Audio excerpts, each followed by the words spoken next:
Je souhaite la bienvenue à cette deuxième séance de matinée sur les mass médias. Je m'appelle Benoît, je suis directeur d'un centre de recherche à l'Université de Londres, dans le School of Advanced Study. J'ai travaillé beaucoup sur les représentations du passé, mais surtout dans des contextes de fiction. Je ne suis pas historien de profession, donc c'est pour ça que je suis particulièrement intéressé et passionné par un colloque qui ne rentre pas dans ma propre discipline officiellement. J'ai le plaisir switch to English. Great pleasure to introduce our two speakers today. Kevin Key is at Brock University, where he is a Canada Research Chair in Humanities Computing and also Associate Professor teaching in the Centre for Digital Humanities and the Department of History. And his work is very much at the crossroads of several disciplines, including history, education, computing, and game studies. Notre deuxième intervenant est Sylvain Cormier, qui a une carrière très variée et distinguée dans le journalisme. Il est chroniqueur de variété depuis longtemps au quotidien montréalais Le Devoir. Il a aussi participé dans l'élaboration de diverses activités artistiques et des spectacles. Dans le contexte de notre colloque aujourd'hui, il va nous parler de son projet J'ai la mémoire qui tourne, qui est une série d'émissions pour la télévision québécoise sur la chaîne Historique. Donc, les deux communicants vont parler for half an hour, approximately, to give us plenty of time for questions. I have a great pleasure, first of all, then to introduce Kevin Key, the title of whose talk is The Game-ification of History.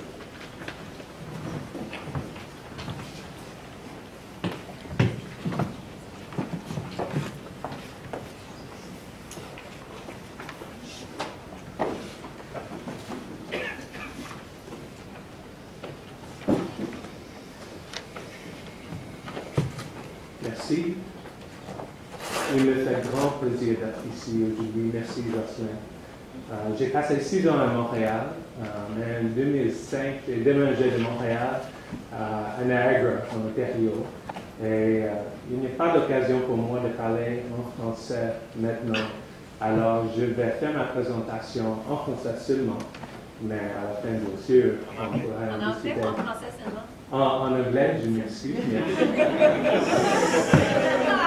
C'est très important celui-là. On pourrait en discuter dans les deux langues, bien sûr. Rob started talking about his kids, and I'm going to start the same way. I have 2 children, Kathleen, who's 10, and Jacob, who's 12. And several months ago, I was preparing to go off to a conference, and Jacob became very interested in what I was doing. And he said, so all these people are gathering to see you? And I said, no, all these people are coming together to see one another. And he said, and you're talking? And I said, yeah, other people are talking, but I'm going to speak as well. And he said, so it's just you when you talk on the stage? And I said, yeah, I'll be alone and I'll be talking. And he thought for a minute, and then he said, well, you better not be boring.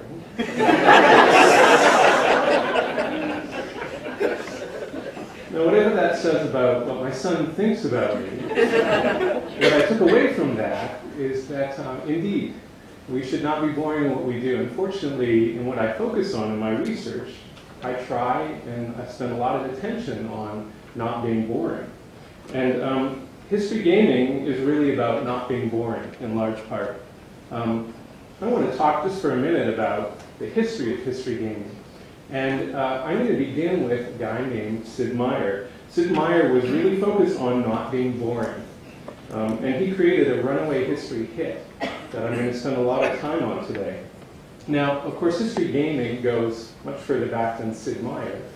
Napoleon was known to war game past battles and future battles, or future anticipated battles. Of course, this became very important for the American military, especially in the 1960s. And then wargaming became popular in a broader sense. And so, of course, we'd always had sets going way back to H.G. Wells. But we got things like the Game of Risk, and these were sold very widely beginning in the 60s, 70s, and then into the 80s. And so when computing came along, it made a lot of sense for us to have computer history games. And as computing emerged and evolved, especially the personal computer, gaming emerged and evolved. And what's really important, and this is a thread that's going to weave through my presentation, is that history gaming and gaming writ large really pushed the evolution of technology. And so today I'm not going to just talk about history games, but I'm going to talk about computing technology broadly, because they're closely tied as we move forward through time and as we look forward to the future. So my story very quickly is that in 1985, my parents received some money as a gift from my great-grandfather. And he had been chancellor of the university and cared very much about education. And so in 1985, my parents thought that the best thing they could do for me is buy me a computer. And I think they had illusions that I would do a little bit of playing, like this girl on the left, but that I would do a lot of learning. The reality, of course, was that I spent a lot of time on the right, trying to make my living room go 165 miles an hour. And I felt tremendously guilty about the fact that I was essentially using this tool, this gift from my great-grandfather, as something to goof around with. What I only realized later on was that this is what everybody was doing. This is how we use these machines. And moreover, this was okay. Sid Meier comes along as a guy who really likes history, loves computer gaming, and he sees that history gaming is something that really engages people. He looks back to Risk. He looks further back to Wells. And he comes up in 1990, releases in 1991, this game, Civilization. Now, there was a lot of talk about what Sid Meier knew and what he had read so that he could create this game. And there were allusions, although they weren't too careful about, for instance, Paul Kennedy's The Rise and Fall of the Great Powers. And of course, many of you will remember this book as being very, very important. Kennedy documents how, beginning in the 1500s and moving into the present day, we have powers that emerge and then recede. And so Meier and some other people said, yes, yes, this was very helpful, and here we have now our game about history. The reality was a bit more mundane. If you went to the children's section of the library, you would more or less find all you needed to know when it came to history in Civilization. And the truth is, Meier and his team didn't much care for it. So basically, they created this illusion of a history game with not a whole lot of history in there. Now, having said that, what we have is an incredible bestseller now. A game that really defines gaming itself on computers and certainly defines history gaming. I could have shown you the earlier version in 1990. This just gives you a brief look at what it looks like now. This is the 2010 version. This game has won numerous accolades. It is looked upon as a kind of archetype for what gaming could be. It's on the top of the bestseller list, and not history gaming, but computer gaming itself. And so it's come a long way from 1990, 1991 to the present. But now it is this major force. He sold about 10 million units of Civilization in its different iterations. But even more important, and especially for us today, there are about 10 million posts, and the post is essentially a bit like an email. It's an electronic document that someone has posted in the Civ Fanatics forum. And that one alone, there are 10 million posts, which means that people have put together 10 million different thoughts on this. And even more importantly, and I'll get to this in a minute, they have often reformed the game. And so in many of these posts, you'll find new versions of Civilization that they are sharing with each other. So what is my point? My point is Civilization is a very important way for us to think about history gaming, in large part because of its presence in the marketplace. And it also says something about the importance of gaming in our culture today.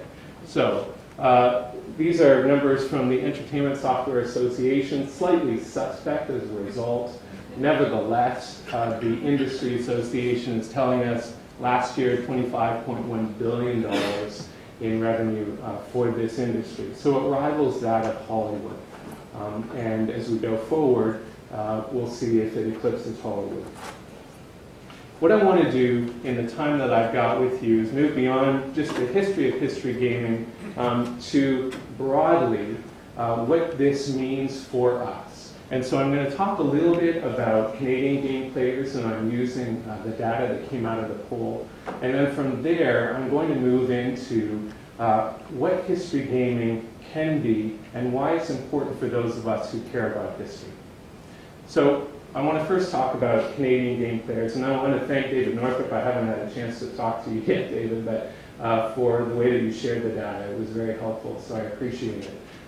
I don't want to spend a lot of time on it, but it is important for us to understand that 8% of respondents to the poll had played a game in the last year. That's 1 million Canadians. And what I think is really key here is that these are people 18 and older who are talking about it. I wonder if we had asked 18 and younger or 17 and younger, the kinds of numbers that we would have gotten. I think they would have been significantly greater. But 18 and over, just in that group alone, we've got 1 million Canadians who are playing a game. What differentiates them? They are mostly men, 12% men, 4% women. And the largest block is the 18 to 29, which shouldn't surprise us probably, because that's the youngest block, I think, when it was broken down. What doesn't differentiate them is their income, their location, their background. Doesn't matter if you're European or Chinese or Indo-Canadian, you like games or dislike them in the same way. What's also important is that there's no greater interest or no greater importance to the history of collective groups that's assigned by people who play these games. But they are more likely to engage in past-related activities beyond just playing history games or games broadly, and they're more likely to say history is a part of their daily life. So I'm going to repeat myself a little bit here, but I think a very important takeaway for us is that this is an important audience. We need to give them some thought because they're already engaged. They already really care about history. They're already very actively involved. So how do we respond then? I've spent quite a long time talking about, well, this is how games actually teach, and so let's take them seriously. I'm not going to do that today. I'm going to sum up the responses very, very quickly, which is to say, and there has been this response really from the beginning. How do we respond to history games? Well, the defensive response is, this is a huge juggernaut. We need to grab hold of it before it starts to dictate the terms to us in education. Those of us who care about history, museums, archives, etc. That makes sense. But I think we can go further, and we can actually say, and I'm going to suggest, that games can reach new audiences. That's probably not a big claim. I think most of you would agree. But also create new understanding. And this is key. But I'm going to go even further, and what I'm going to say is that in history computer games, we can find the seeds of a future. I wrote the, but that should be a future for history teaching and learning. And the important part is it doesn't look much like civilization. It's something completely different, and that's where I want to spend our time today. So, that's the big picture. I'm going to talk for a minute about history educators and how a lot of us got into this. So, what am I doing talking about this? Very, very briefly. What happened is, Civ comes along, these other games come along, we have the whole edutainment movement in the 1990s. And then what we get is serious games. And serious games is academics like me saying, this isn't just fun, this is really serious stuff. And we can learn a lot from these games. And so we gave it this moniker, and I'm not sure that we did ourselves a real service, because it's hard to sell a serious game to your audience. It doesn't sound a whole lot of fun. And we put together conferences, and we talked a great deal about all this stuff. And that was fantastic. Civ was what we often were talking about. And this became a bit of a problem for me. In 2005, as a newly minted Canada research chair with very neatly parted hair, I show up to my new institution, and I start to spend a lot of time looking at Civ, and I feel completely deflated. This is what everybody's talking about, and I don't see any history happening here. And frankly, I don't see much of a hope for history gaming. And given that this is where the field is at, and I've just declared that this is where I'm going to be spending the next 5 years, I feel like I'm in a bit of hot water. Okay. When we think about history games, this is what I was thinking about. And I want us to think about this too. And I'm going to kind of put the umbrella of what history games used to be over all of this. I want you to think for yourself about when I say history game on a computer, what comes to mind. This is what comes to mind for me. I think about a solitary player who is working off a defined data set, playing in virtual space. These are the key elements for me. Okay? So a solitary player makes sense. We've got the computer, we've got the player. He or she is playing on his or her own. That's how we tend to think about computer games. They've got limited information, and what I mean here is they're working off a CD-ROM, or they're working off some kind of defined data set. Okay? Typically, this is what you would plug into the computer. Increasingly now, you're downloading it from a server somewhere else. And you're playing. This is the key part. You're engaging with this in a playful kind of way. It's a very intense experience, but it's a play that's happening. And it's in virtual space. So you are looking through the window of the screen, and you are projecting yourself into a computer-generated environment. And this is really key. So you're outside looking through this window, and you see yourself in some kind of space in there. And this is the experience that you're having. Okay. This is what games can still sometimes be. But what I'm going to suggest is that this is really what games have been. And when we think about history gaming, and when we think about the gamification of history, we need to move beyond that. Because the future is looking a little bit different.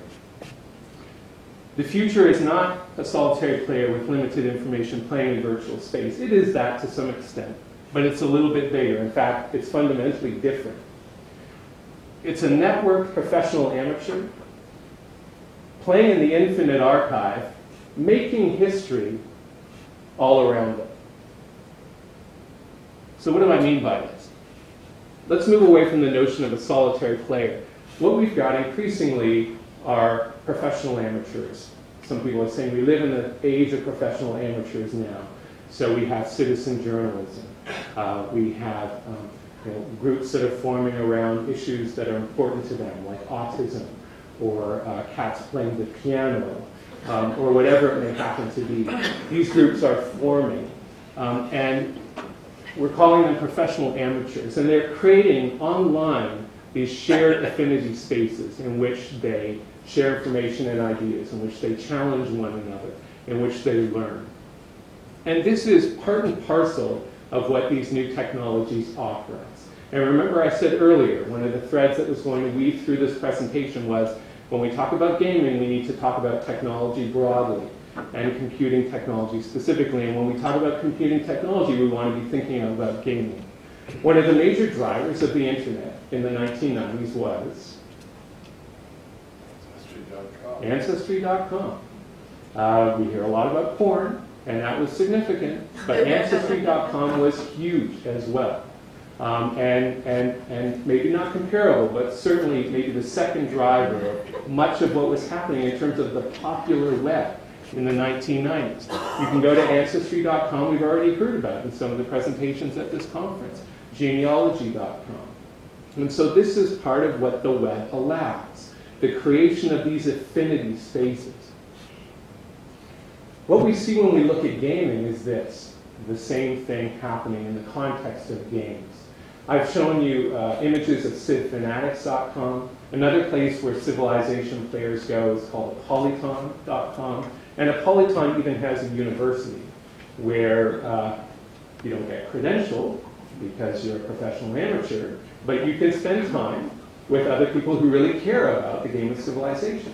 You can receive instruction from experts in the game of civilization. You can ask questions, find answers, look for new information.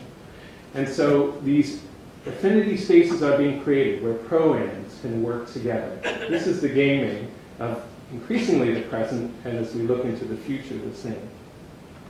Limited information, certainly. But increasingly, I'm sorry, I skipped a slide there, people are working within the infinite archive. What does this mean for us in history? In history, we have, up until very recently, worked in very defined archival spaces. And much of what we talk about when we go to conferences is, well, I went to these archives and I found this information. And it involves a great deal of travel and expense. And it, in large part, has defined who we are. But as we all know, with the increasing digitization of material, we have a very different picture emerging. Which isn't to say that those old archives aren't important. But now, increasingly, materials are being digitized and placed online so that we can all find access to them.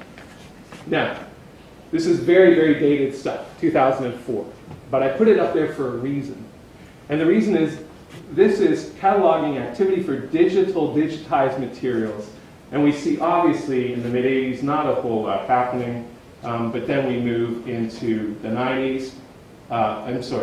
Into the 90s and then into the 2000s. And there's this jump. Now, of course, if we went into the present, we'd be up here.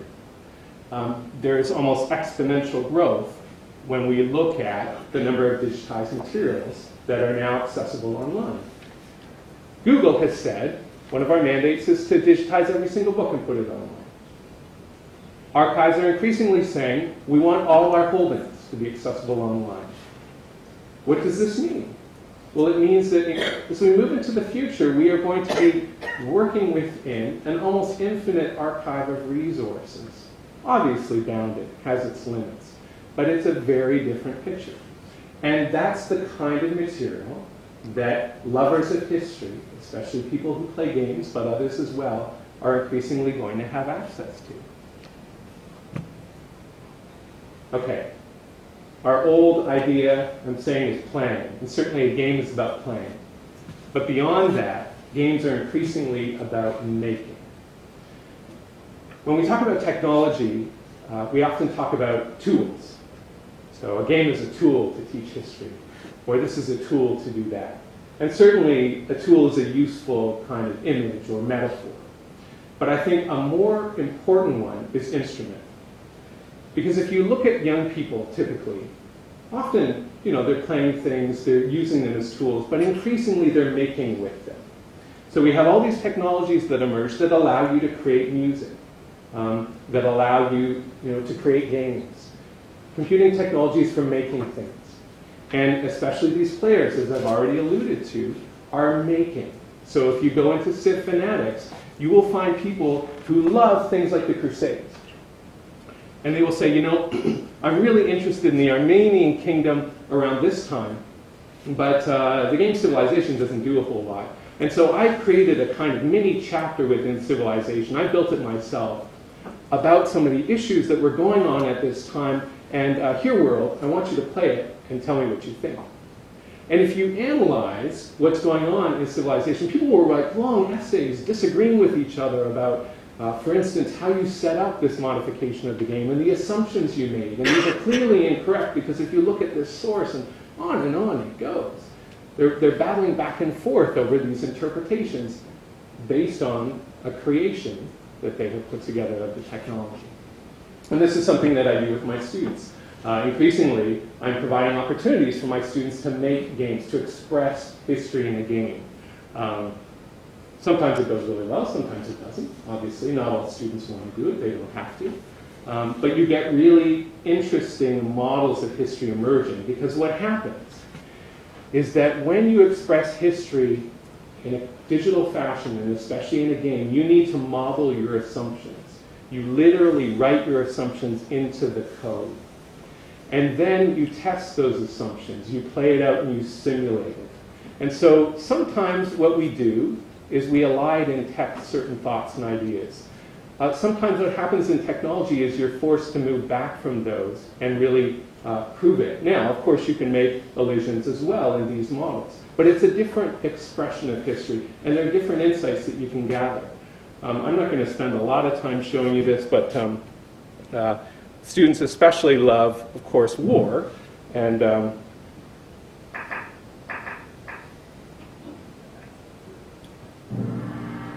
So the first year I did this, I said, make the game about whatever you want. And I had this class of computing science students and history students, and they all made war games. And there's lots of fighting and battles and things like that. And I did wonder about the value of this, but it did allow them to refight some of these battles. Okay, the Battle of Fort Erie, they would refight that and see how they might have won or lost.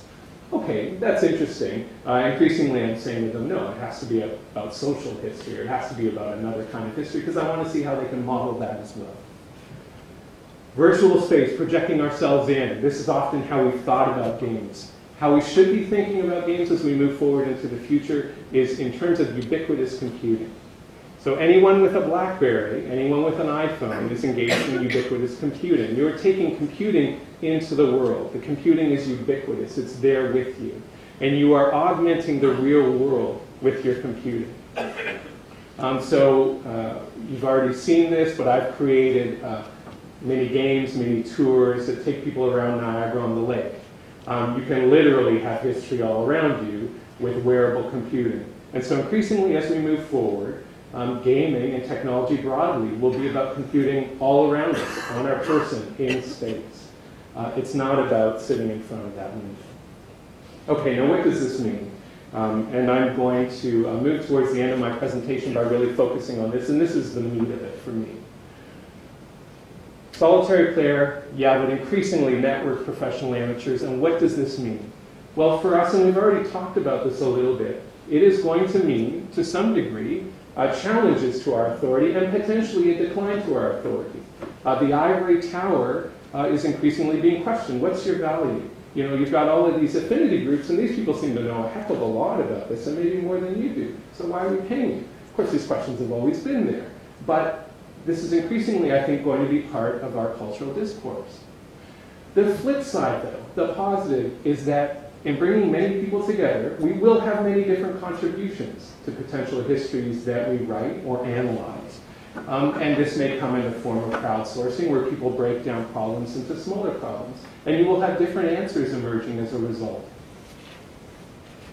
What else does it mean? Well, moving from limited information to the infinite archive will mean a couple of things potentially, and this is the downside, that those who are computationally literate might not know how to interpret sources. And so has anyone heard about Google Ngram and the Culturomics project? The Culturomics project is based in Harvard, but they're coming from MIT and all over. It's a bunch of people who aren't historians who looked at the whole Google Books archive and then saw words and word associations and made decisions, therefore, about what was happening in history, because we, for instance, see different words emerging or words not being used anymore. And this tells us something about gender relations or the law or whatever. Sometimes it's interesting. Sometimes they're just incredibly off base because they're not trained as historians and they're not thoughtful about how they're interpreting these sources. And what may happen as well is that those people who know how to interpret sources aren't computationally literate, and this is one of the risks that we run. I spent a lot of time in the Douglas Library reading room. When I was at McGill, I spent a lot of time in the Burke's reading room. I really immersed myself in the histories that I was engaging there, but I didn't learn a lot about computation. Now, the upside, this is the positive way of reading this, is that we are going to be able to do things in new ways that we couldn't do before, and we may not have a choice. Historians have read the 40,000 memos produced by the Johnson administration. But you cannot read the 4 million electronic memos that came out of the Clinton administration. You can't begin at the beginning and go to the end. You will die before you get there. So what do? How can you make conclusive judgments about what was happening in the Clinton White House? You need to analyze these things using computing technology, or at least it will be a great help to you when you try and make judgments. And this we call distant reading. So it's this notion of I'm stepping back and things are coming out, they're emerging at me, and I can make judgments about them. Okay, let's move from playing to making. What is this going to mean for us? Well, it may mean that we have a lot more historical cats playing on historical pianos. This is the joke of YouTube, right? What do you put there? it's really banal stuff. And we may get some really banal stuff that's produced as a result. Okay, that I think should be expected. But we may also get new forms of history, new explanations for what's happening there, and a new understanding that emerges as a result. Lastly, virtual space, projecting ourselves into a computer. As we move from that increasingly to ubiquitous computing, computing all around us, what may happen is that we may take less seriously some of the shared heritage that we own in the real world. I'm not sure this is a big concern, but it's something that's being sounded out. If you've got a digital image, do you really need the real one? You just pack it back in the archive somewhere. You only get it after 3 months of begging and pleading, because here's the picture. The flip side is that ubiquitous computing may allow us to see certain things that were more difficult to imagine previously. And so we may gain new insights there as well. Of course, and this has been sounded out in different presentations in this conference, there is the ever-present fear of presentism, that we will presume that because we can see something in a certain way, that it must have been this way. And this is an important subject, and something that needs to be a focus of our attention as we engage history and gaming as we go forward in the future. But I'm hopeful. And what I'm hopeful for is a future of community, relationship, and play.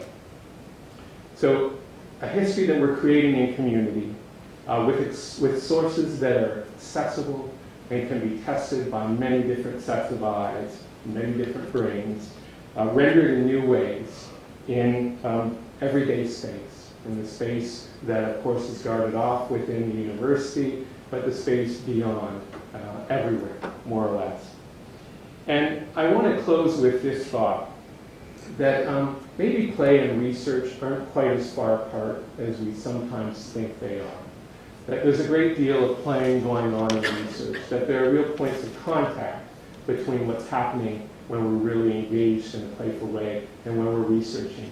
And my hope is that as we go forward, what we're going to see is the opportunity for researchers, for students, for citizens to engage in the making, the analysis, and the creation of history in new ways.